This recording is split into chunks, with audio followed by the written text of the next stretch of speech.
Our story begins in a room that's sort of like this one.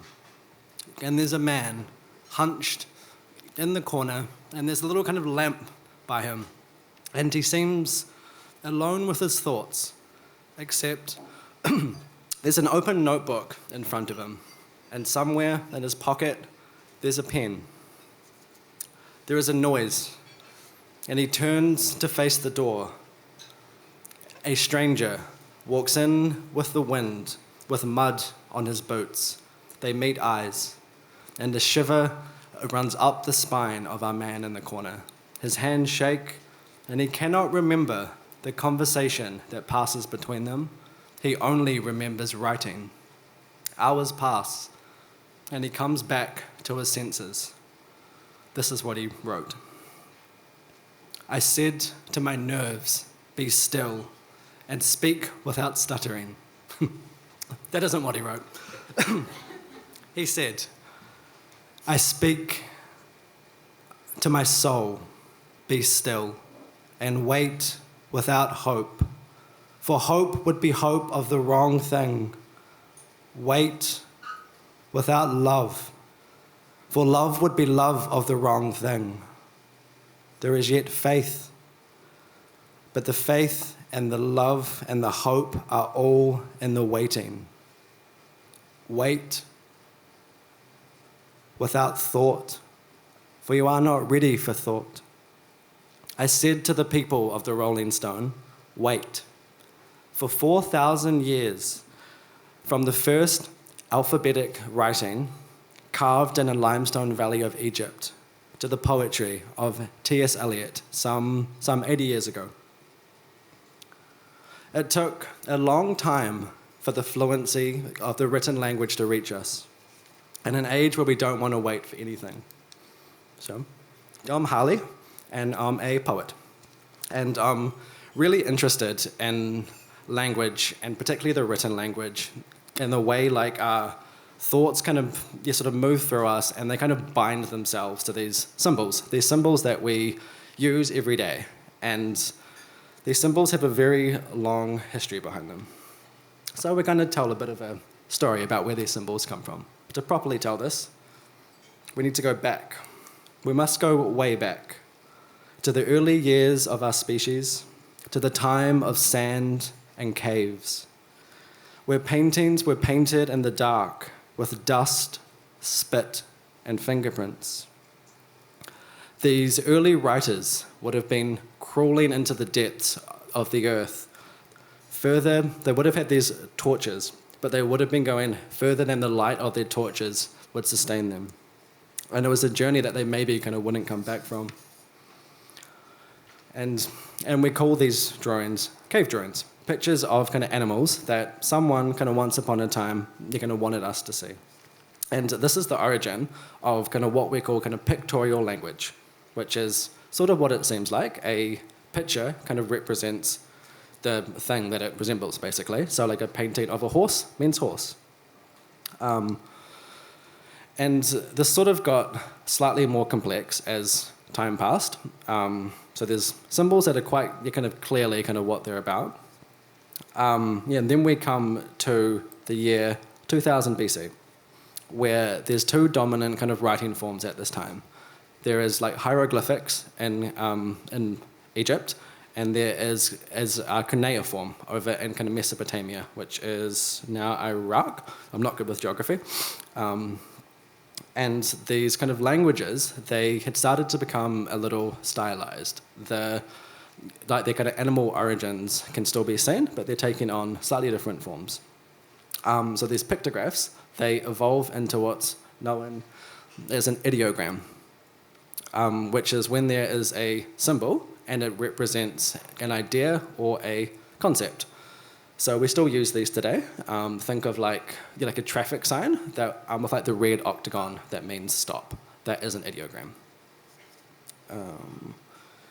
And there's another sort of technological sort of revolution in kind of writing at this time, which is kind of logograms, which is a symbol that kind of represents a word. So this is used a lot in kind of Chinese.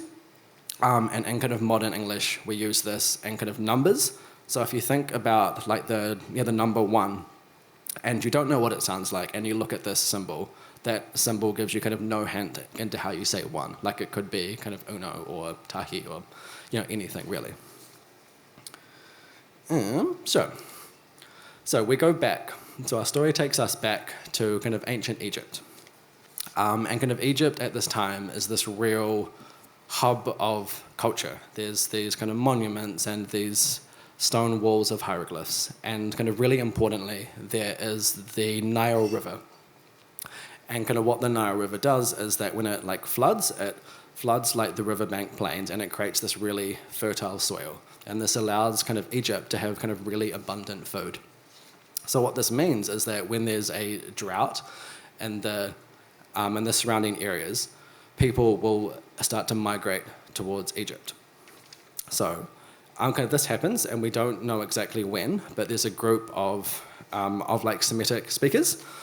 So Semitic speakers, the most popular language was Akkadian, but it's also like ancient Hebrew and kind of Aramean. So there's this big drought, and they come to Egypt, and they kind of get there, and they see all these hieroglyphs, and they can't basically work out what they say. And the common people of Egypt kind of don't know what hieroglyphs kind of mean either. It's the Egyptian priests that basically kind of hold all of their secrets, and they like it this way because it basically keeps them employed and it keeps them in power. And they even purposely kind of make it more complicated so no one can figure it out. But these Semitic thinkers, they start to get really frustrated, and they come up with this idea that they can take these symbols of the hieroglyph for a bird, for example, and they can give it a sound kind of in their own language. And so this is, so they start to basically take these symbols and they give them new sounds. And this leads to kind of what we now know as the kind of acrophonic principle. So this is the principle that the name of a letter kind of gives a clue to its sound. So this is the same principle that our modern alphabet uses.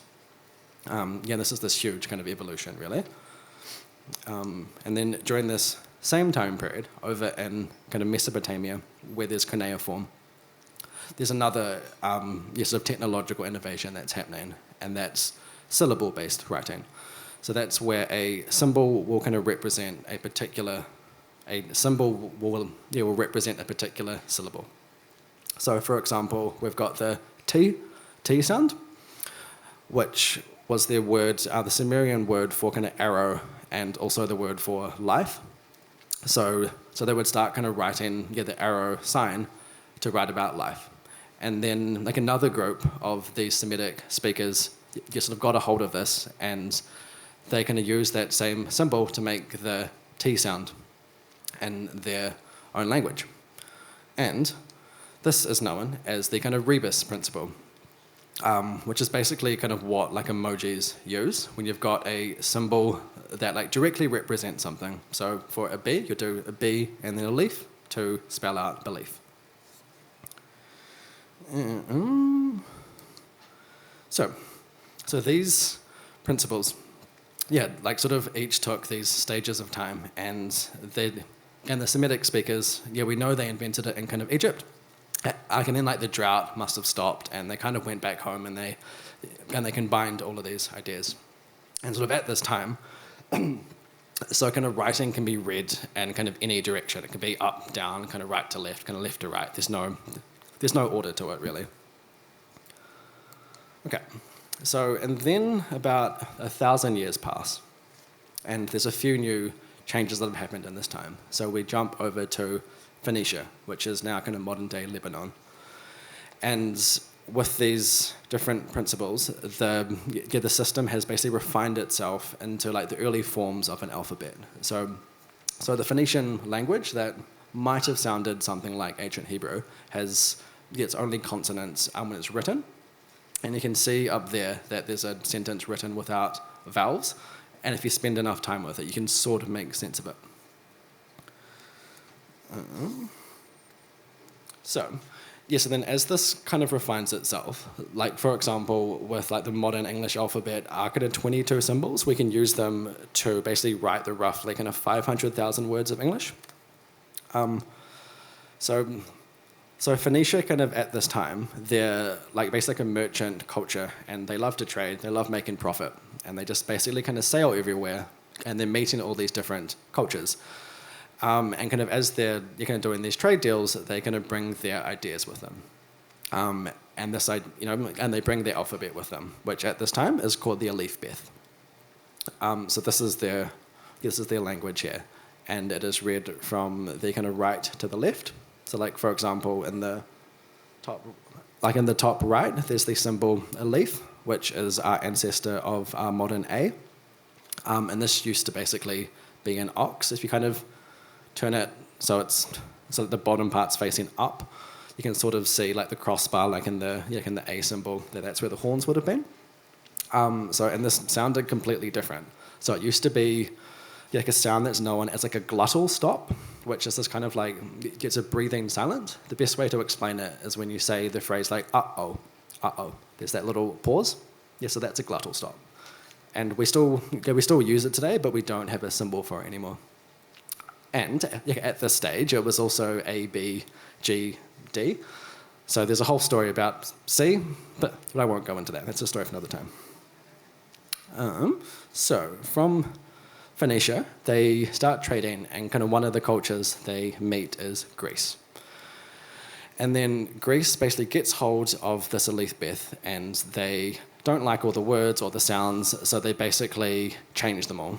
And they invent the Greek alphabet, so like alpha, beta, gamma. And these words, at the time, were complete nonsense. They just basically made them up because they thought they sounded cool. And then from Greece, they started trading, and they got to Rome. And there's a lot of things that happened in this period, but we're just going to kind of brush over it a little bit. They go via Italy, go with the Etruscans, and that's a whole other story as well. So it's Rome that basically decided to stabilize the direction of kind of writing. So it's now left to right, and it's all still like block letters, so uppercases. And the Roman alphabet is pretty close to basically what our modern alphabet is now. So there's a few last sort of technologies that happen.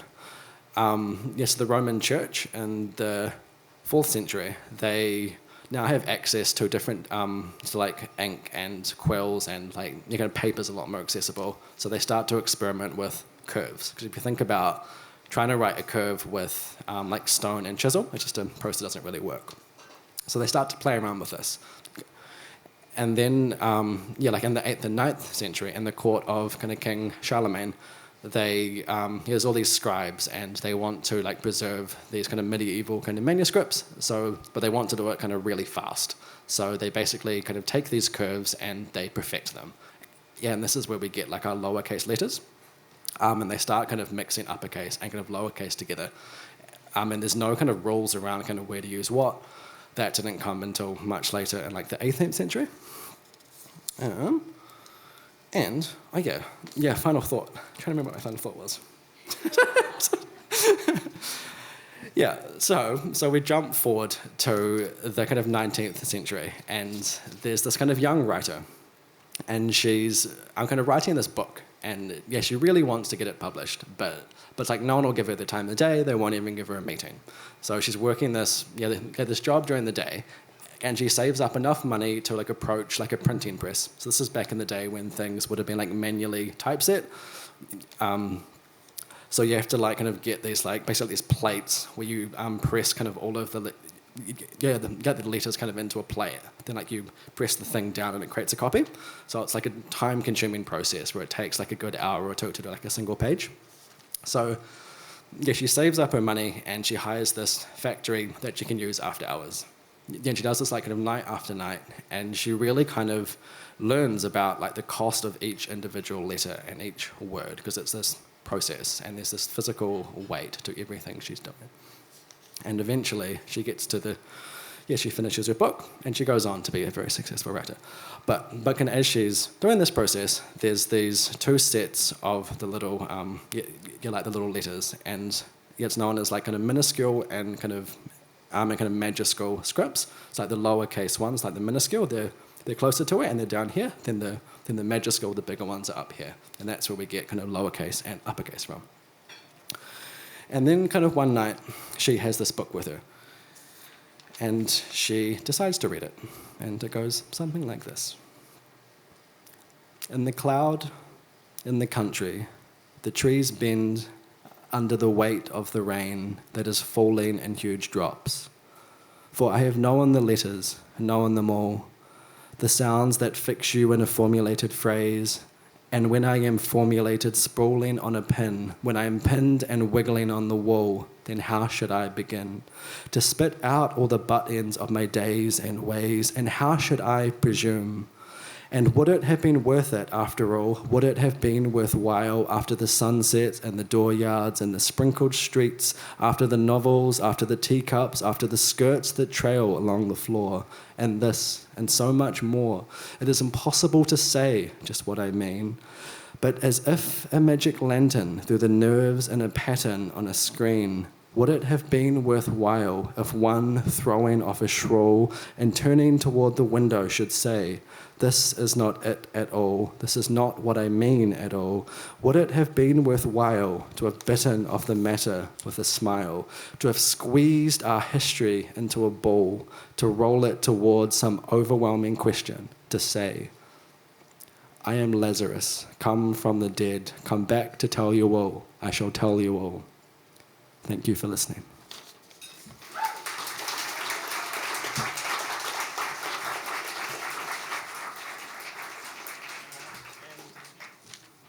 Do we have any questions? Yeah, the C? Okay. The short version? It happened in Rome. I did research this, and I erased it, so the details are missing from my brain. Oh. No, it's gone. I'm sorry. Yeah. Yep.